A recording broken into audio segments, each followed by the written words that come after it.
అదే RTV app వార్తల్ని క్షణాల్లో చదివే అవకాశం ఉంటుంది. ఒక న్యూస్ పేపర్, ఒక టెలివిజన్ ఛానల్ మీ చేతుల్లో ఎప్పుడూ ఉంటాయి. రాష్ట్ర వ్యాప్తంగా రుణమాఫీని అమలు చేశామని ఇప్పటికే రైతులంతా కూడా సంతోషంగా ఆనందంగా ఉన్నారని చెప్పి తెలంగాణ ప్రభుత్వం చెప్తుంది. కానీ క్షేత్రస్థాయిలో దాదాపు 1000 మంది రైతులు ఇప్పటికీ ప్రభుత్వ కార్యాలయాల చుట్టూ కాళ్ళరిగేలా తిరుగుతున్నారు. ప్రస్తుతం ఖమ్మం జిల్లా కలెక్టరేట్ కార్యాలయానికి రైతులు చేరుకున్నారు. ప్రస్తుతం వీళ్ళంతా కూడా రుణమాఫీ కింద లోన్ తీసుకున్నారు, కానీ ఇప్పటి వరకు కూడా రుణమాఫీ అమలు కాలేదని చెప్పేసి రైతాంగం అంతా కూడా చెప్తుంది. ప్రస్తుతం కొంతమంది రైతులతో కూడా మాట్లాడి చేద్దాం. అన్న, మీరు ఎంత రుణం తీసుకున్నారు, ఎందుకు కాలేదని చెప్తున్నారు అధికారులు? 2,50,000 తీసుకున్నాం సార్. తీసుకున్న తర్వాత బ్యాంక్ కాడే పోయినాం, మీకు పైనుంచి ఆర్డర్ రాలేదు, మేము ఇట్టటి సంగతి రాంది, మేము ఏం చేసామని తిప్పుతున్నారు. అగ్రికల్చర్ ఆఫీసర్ కాడికి పోయాను. ఆడిపోయిన తర్వాత మాకేం తెలియదండి, అక్కడి నుంచి రావాలని అన్నారు. తుమ్మల నాగేశ్వర గారు ఏం చెప్పిండంటే డబ్బులు కట్టేయమని అన్నాడు. ముందు కట్టేశారు కొంతమంది, మేమైతే కట్టలేదు. కట్టేసిన వాళ్ళు కూడా మళ్ళీ వాళ్ళు ఏం చెప్పారంటే మళ్ళీ కట్టగాకండి కట్టిన కాడి మమ్మల్ని ప్రాణాలు తెస్తారు అని చెప్పేశారు. అగ్రికల్చర్ ఆఫీసర్లు కూడా కట్టగాకమన్నారు. సర్లమ్మని కావద్దు నాగేసినాం. ఇక్కడ మనకి బట్టి గారు ఇక్కడ మన నియోజకవర్గంలో ఖమ్మం జిల్లాలో మంచి నాయకుడు అనుకొని బాగా నమ్మకంగా ఉన్నాం. పంగులెట్టి శ్రీనివాసరావు గారు నెంబర్ 1కు చేస్తారనేది ఆయన మీద ఒక నమ్మకం మీద రైతాంగం మొత్తం గట్టిగా ఉన్నాం. తర్వాత తుమ్మల నాగేశ్వరరావు గారు మన ఖమ్మం జిల్లా బిడ్డ, మనకి చేస్తారనే ఒక నమ్మకం మీద ఉన్నారు. వానలు వచ్చినా తుఫాన్లు వచ్చినా మొత్తం కొట్టకపోయినా రుజువు చేసినా కూడా ఒడ్లు 12.62 కొనమని అంటున్నారు. మిల్లర్స్ మొత్తం కూడా ఇబ్బంది పెడుతున్నారు. 7 అధికారులకు చెప్తే అధికారులు ఏమంటున్నారు రుణమాఫీ గురించి? రుణమాఫీ గురించి అధికారులు ఏం చెప్తున్నారంటే మాకు తెలియదు అని చెప్తున్నారు. తెలియదు అని అంటే మేము అట్లా కాదు, ఆధార్ కార్డులు తప్పులు పడ్డాయని చెప్తున్నారా, లేదంటే 50,000 కడితేనే మిగతా 2 లక్షల రూపాయలు రుణం చేస్తామని చెప్తున్నారా? ఏం చెప్తారు? అస్సలు 50,000 కట్టమని వాళ్ళు అంటలేదు, వద్దని అంటలేదు. ఈ డబ్బులు మొత్తం కూడా ఎక్స్ట్రా ఉన్నోడతా కాడికి ఆడిపోతే అసలు ఏమీ మాట్లాడలేదు, వెళ్ళిపోండి అంటున్నారు. మాకు పైనుంచి ఆర్డర్ వస్తే తప్ప మేమేమి చేయలేము, మా చేత కాదు అనేది బ్యాంకుల్లో. మీరేం తీసుకున్నారు? మాది ఖమ్మం జిల్లా కూసుమంచి మండలం పోచారం గ్రామం, పాలేరు నియోజకవర్గం. మా నాన్నగారి పేరు మీద 1,35,000 రూపాయల రుణం ఉన్నది. దాన్ని వ్యవసాయ అధికారుల చుట్టూ, బ్యాంకు వాళ్ళ చుట్టూ తిరిగినా కూడా వీళ్ళ దగ్గరికి వెళ్తే వాళ్ళ దగ్గరికి వెళ్ళమంటున్నారు, వాళ్ళ దగ్గరికి వెళ్తే వీళ్ళ దగ్గరికి వెళ్ళమంటున్నారు. కానీ లాస్ట్కి ఏం చేశారంటే చనిపోయిన రైతులకి రుణమాఫీ రాదని చెప్పేసి అని అన్నారు. మీరేం తీసుకున్నారు? మాకు అది ఖమ్మం జిల్లా కూసుమంచి మండలం పోచారం అండి. మాకు మా భార్యకి 1,50,000, నాకు 1,50,000 ఉందండి. ఇద్దరికి కలిసి 3 లక్షల రూపాయలు ఉంది. మాకు 2 లక్షల రూపాయలు రుణమాఫీ అన్నారు. మాకు సకాలం 2 లక్షల రూపాయలు రుణమాఫీ చేస్తారని మేము 5 డబ్బులు మేము కట్టలేదండి.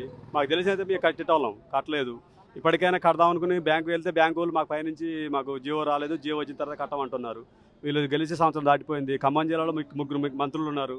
డిప్యూటీ సీఎం ఉండు, వ్యవసాయ మంత్రి ఉండు, రెవెన్యూ శాఖ మంత్రి ఉండు. 3 మంత్రులు కూడా మా జిల్లాకి ఏం చేసింది ఏం లేదు. కేసీఆర్ గవర్నమెంట్లో రైతు బంధు సంవత్సరాలు 2 సార్లు వచ్చింది. ఇప్పుడు ఈయన గెలిచి సంవత్సరం దాటింది, 2 సంవత్సరాలు కూడా మాకు రైతు బంధు రాలేదు. ఇప్పుడు సంవత్సరం అయిపోయింది, జనవరి అంటున్నాడు, సంవత్సరం అవుతుంది. గెలిచిన 100 రోజులనే 6 గ్యారెంటీలు చేస్తున్నా అన్నారు. 6 గ్యారెంటీలు ఒక గ్యారెంటీ చేసిండు, ఉచిత బస్ అని, ఫ్రీ బస్ అని పెట్టిండు. మిగతా హామీలు ఏం చేయలేదు. రైతుకు రుణమాఫీ. మీరెంత తీసుకున్నారు? మాది కూసుమంచి మండలం గ్రామం పోసారం, ఖమ్మం జిల్లా.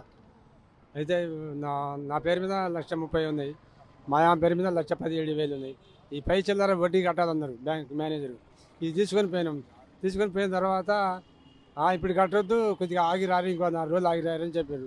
మళ్ళీ పోయినాం, మళ్ళీ ఇప్పుడు కట్టకన్నారు. మళ్ళీ తర్వాత ఇక ఇచ్చినా సార్, మళ్ళీ తర్వాత కేసీఆర్ ఉన్నప్పుడే వచ్చినాయి, మంచిగా అయింది. ఇంతవరకు ఏమి డబ్బులు అంటే సార్ బాగంటే మీకు లెక్కలు బాగా వచ్చు. ఎందుకంటే మేము చదువుకోలేదు, మేము వ్యవసాయం చేసాం. చిన్నప్పటి నుంచి వ్యవసాయం, పెండగలు తీసాం, గడ్డి కోసాం, గొడ్ల మేపాం. ఇది మాకు తెలిసిన లెక్క. ఇప్పుడు వాళ్ళు చెప్పిన లెక్కలు చూస్తే చాలా చాలా వ్యత్యాసం ఉంది. ఎందుకంటే 31 కోట్లు రుణమాఫీ అని చెప్పారు. రుణమాఫీ వేస్తే 31,000 కోట్లు వేస్తే రుణమాఫీ పూర్తుందన్నారు. ఇవాళ వాళ్ళ లెక్క ప్రకారం చూస్తే 20,000 కోట్లు వేసి మాఫీ అయిపోయింది అంటున్నారు. ఈ లెక్క మీకు అర్థమైపోయి ఉంటుంది అనుకుంటున్నాను నేను. ఇది మాఫీ పూర్తిగా మాఫీ అనట కానట. మేమేమంటున్నాం అంటే 31,000 కోట్లు వేసి ఇవాళ 20,000 కోట్లు వేసి మాఫీ అయిందంటే మాకు మాఫీ రాలేదు, మాకు పూర్తిగా మాఫీ చేయండి మేము కోరుతా ఉన్నాం. ఇకపోతే ఆ విధంగా అన్నీ కూడా ఉంటాయి అనుకుంటున్నాం. 2,000 రూపాయలు 2,500 మహిళలకు ఇస్తా ఉన్నారు, లేదు. ఇక 2,000కి 4,000 ఇస్తా ఉన్నారు. ఎగ్గొట్టేవాడికి ఇంకో పోగొన్నట్టుగా చెప్పారు వీళ్ళు. 2 లక్షల పైన కొద్దిగా ఉంది. ఏమంటున్నారు అధికారులు?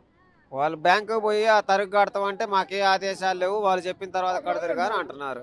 దాన్ని బట్టి ప్రస్తుతం రైతులంతా కూడా ఆందోళన వ్యక్తం చేస్తున్నారు. ఒకవైపు రుణమాఫీ పూర్తి చేశామని ప్రభుత్వం చెప్తుంది, కానీ క్షేత్రస్థాయిలో తమకు ఎందుకు రాలేదు అన్న అంశంపై కూడా అధికారులు క్లారిటీ ఇవ్వట్లేదని చెప్తున్నారు. ప్రస్తుతం ఆ పాస్బుక్లు చేత పట్టుకొని ప్రస్తుతం ఆ కలెక్టరేట్ కార్యాలయాలకు కాళ్ళెరిగేలా తిరుగుతున్నటువంటి రైతులను మనం ప్రస్తుతం చూస్తున్నాము.